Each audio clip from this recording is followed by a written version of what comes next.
তো hello everyone, কেমন আছেন? আশা করি সবাই ভালো আছেন। পিছনে যে দেখতেছেন এর আমার এলাকার ছোট ভাই, ওই যে গুড্ডি উড়াতে পারে, যে প্যাচ খেলতে পারে। ওর বয়সে মনে করেন আমরা গুড্ডিকে এটা চিনতাম না।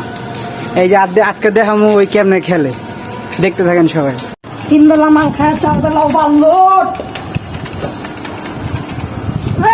ভাই নামা চাইনা দাও।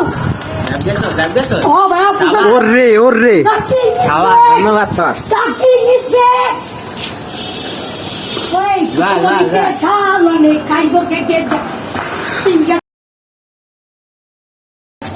লেইজে গুড্ডি যায় দে মত পাই।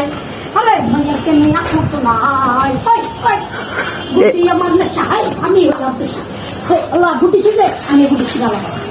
আমি গুটি রাখব মুরা হ্যালো ধরো আমি গুটিটা ধরো। লাইক করবেন, শেয়ার করবেন, আলামিন ভাইকে কিস দিবেন। তো ভাই আমি কি রে কিলার সাইকো কিলার। ভাই এখন কিছু বলে যান আপনি, গুড্ডি কাটছেন কেমনে? গুটি দেখেন, সুতা যখন আপনার অল্প বাতাসে থাকবে উপর থেকে ফেলবেন, কিছুক্ষণ ছড় দিয়ে বাম বা ডান আপনি যে সাইডে বিল্ডিং বড় বড় ওই সাইডে টান না দিলেও চলে।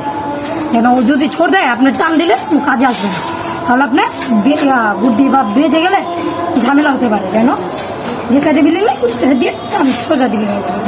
বাই বাই, আল্লাহ হাফেজ।